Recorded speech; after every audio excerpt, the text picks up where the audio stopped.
mi nombre es Pedro Luis Salcedo Cuello y hoy les voy a hablar sobre la obra de Mary Shelley, Frankenstein. Mary Shelley nació el 30 de agosto de 1797 en Londres y murió por un tumor cerebral en Londres el 1 de febrero de 1851. Entre sus obras más representativas tenemos a las novelas históricas Valpergas, El último hombre, Lodore y Falkner. Su obra maestra es esta, Frankenstein, considerada como el Prometeo moderno. Está publicada en 1818.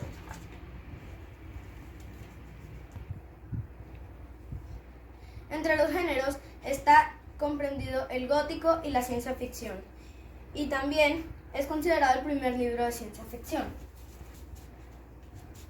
Frankenstein es el monstruo más popular de la historia. Ahora voy a pasar a explicarles las características de esta obra. La intriga y el suspenso, una atmósfera de misterio o terror, unas emociones muy desbocadas y un componente ideológico y estético. Entre los personajes tenemos al capitán Robert Walton, a Victor Frankenstein, nuestro protagonista, el monstruo, a Elizabeth, Henry Clerval, Caroline y Alphonse Frankenstein. Entre los secundarios tenemos a William, a Justin y a la familia de Lacey. Ahora voy a pasar a hablarles sobre el tema principal.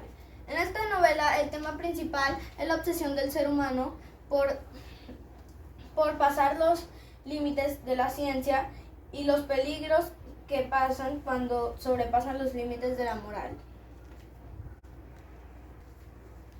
Ahora voy a pasarles a hablar del espacio de esta novela. La historia se desarrolla en 3 lugares: Ginebra, la universidad y los bosques sombríos. El relato también se lo cuenta Victor Frankenstein a Robert Walton en un barco. También hay lugares como los parajes aislados o la montaña. Respecto al narrador, es omnisciente, pues conoce todo sobre los personajes. También está escrito dependiendo de la parte de la novela. Por ejemplo, en la parte de las cartas está escrito en primera persona. Ahora voy a pasar a hablarles sobre el tiempo de esta obra. La historia de Victor Frankenstein dura aproximadamente 30 años y se sitúa en el siglo XVIII. El libro comienza con las cartas de Robert Walton contándonos cómo era su viaje. Esto dura aproximadamente 3 meses. El ritmo del tiempo del monstruo es lento y encontramos varios ritmos en torno al desarrollo de la historia según quien lo narre. El presente y cuando se encuentra Victor Frankenstein en la novela pasa a ser su diario. Y en el transcurso del tiempo el relato no es lineal, las cartas lo relatan.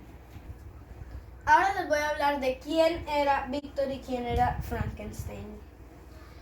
Victor es un hombre conducido por la ambición de la ciencia y la evolución del ser humano, desafiando las leyes de Dios. Su sueño era crear vida de la muerte.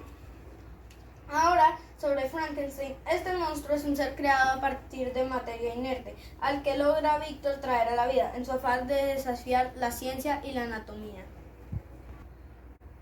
Ahora voy a darles un breve resumen de la historia.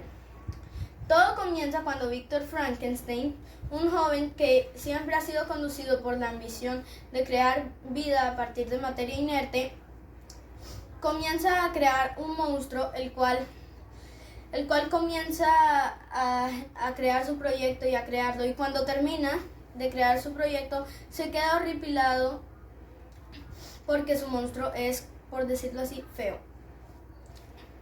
Entonces, cuando Victor escapa de su laboratorio, el monstruo decide ser libre, y ahí, en el mundo exterior, nadie lo aceptaba, por lo que comenzó a declararle guerra a los humanos.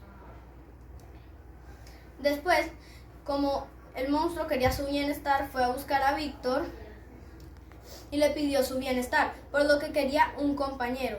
Entonces, este Victor comenzó a hacer su proyecto debido a que si no lo hacía, el monstruo acabaría con toda su familia. Victor comenzó a desarrollar su proyecto, pero en un momento lleno de cólera, comenzó a destruir su proyecto para el monstruo porque estaba muy enojado de que el monstruo le esté controlando su vida.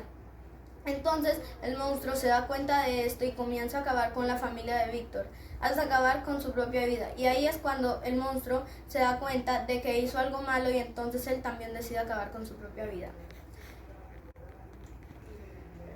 Ahora les voy a hablar sobre la reflexión. La reflexión. Estamos ante un ser que en sus orígenes tenía buenas intenciones, pero en el mundo hostil todos lo rechazaban, así que comienza a actuar de forma diferente. El monstruo no era malo, sino que las circunstancias que acontecen no le dejaban otra opción que ir en contra de la humanidad. Se sentía arrojado en un mundo sin explicaciones, sin aceptación, preguntándose quién era, qué era y por qué lo abandonó su creador. Nos enseña la responsabilidad de nuestros actos y las consecuencias de los determinantes de nuestra vida. Muchas gracias a todos por su atención.